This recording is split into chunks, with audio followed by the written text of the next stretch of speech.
Well, today is National Peace Officer Memorial Day. Going to play a little clip here, first of all, of President Trump about this day. The day we pay tribute to law enforcement heroes, and that's what they are, heroes who gave their lives in the line of duty. They made the ultimate sacrifice so that we could live in safety and in peace.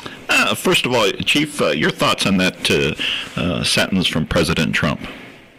Yeah, very much appreciated and very appropriate for today and this week in particular.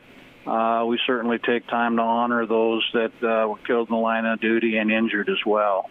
This tradition goes back to 1962. President Kennedy put it in place and has been recognized ever since. So, certainly a reverend day for us and an important week.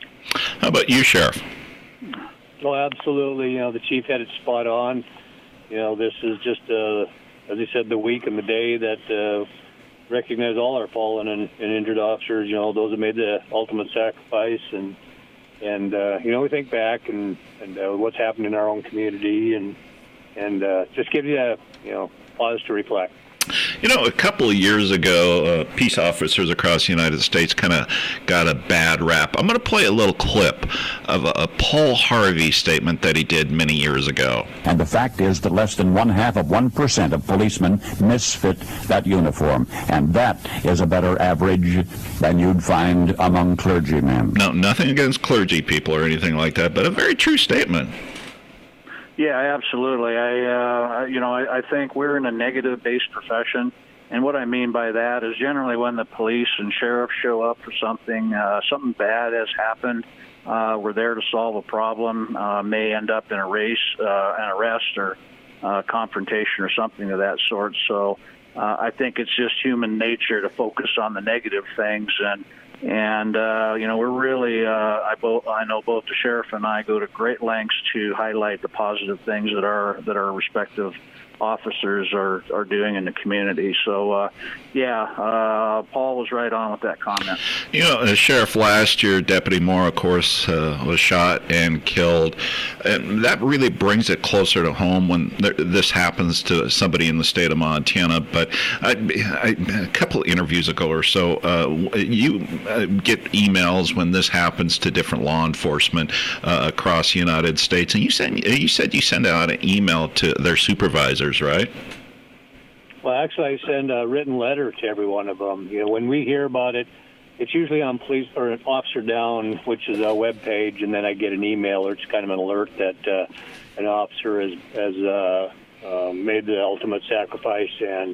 And once we get that, I actually send a letter to every one of their agencies on behalf of our agency, expressing our condolences. Yeah, Chief, do you think that the average person on the street really knows what a police officer has to go through each and every day, being mocked and sometimes disrespected? Well, I think that they may have an idea, and it's not as frequent as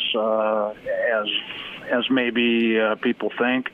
We are held in pretty high regard in this community. We get a lot of respect, a lot of thanks and appreciation for what we do. But there are those that are out there that, it doesn't matter what you do, they're going to be critical of it.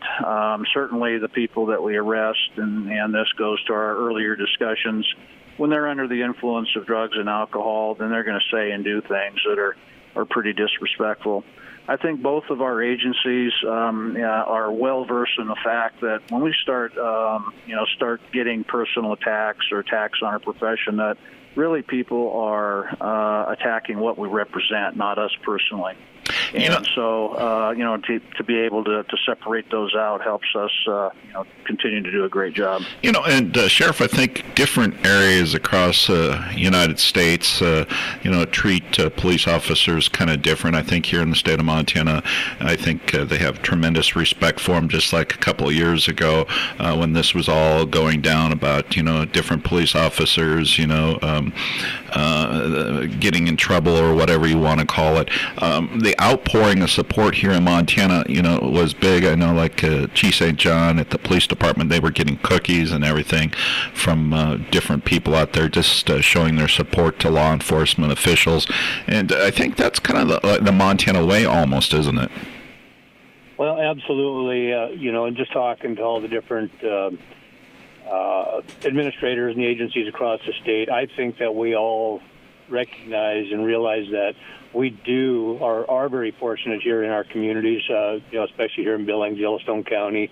And I think I can speak for a lot of them across the state that we do have the support. We don't have the same types of issues that they're seeing in other parts of the country. And, our back counter is representative of that as well. There's everything from soft drinks to cookies to rolls to, we're going to have to put everybody out there on a plan to work all that stuff off. There's a lot of sugar on that back counter, and that all comes from our community. So that's a great show of support, and we really appreciate that. And while you mentioned it, you mentioned the Mason Moore incident there. Just so you're aware that tomorrow there's a dedication outside of Three Forks at mile marker 109, dedicating that stretch of highway to Deputy Moore. Chief, you said this a few minutes ago, when we were talking about disrespect, and kind of all circles back to a certain, thing called meth, drugs, and everything like that. And I know earlier this week I was talking to you about, had Stacy Zinn on from the DEA last week. She said when she first came to the state of Montana, when they pulled somebody aside or whatever, it was a pound. Now it's 19 pounds, 30 pounds, and everything like that.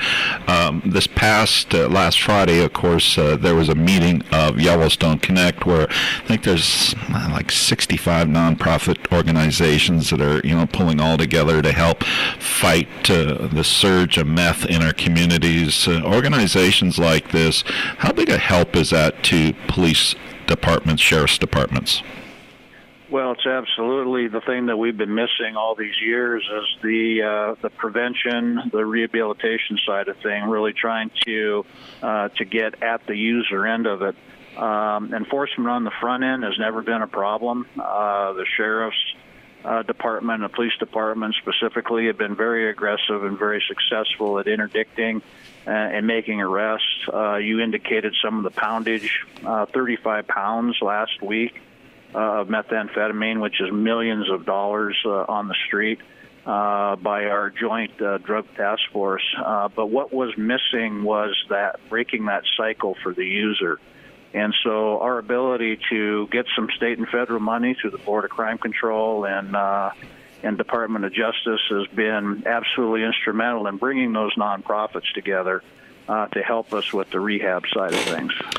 Sheriff, earlier this week, Governor Bullock vetoed the new DUI bill that Senator Mercer went through the Senate with. I saw a clip on KTVQ of Yellowstone County Attorney Scott Twido not very happy about it. Your thoughts on that?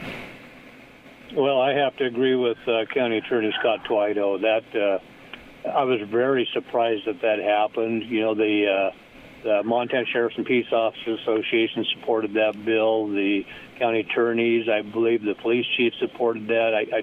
I don't know their official stance on it, but some of the ones that I talked to. And, the number of people that would affect is relatively low compared to what impact I think it would have. My thought is that they're trying to keep people out of prison, even though there's people that belong there.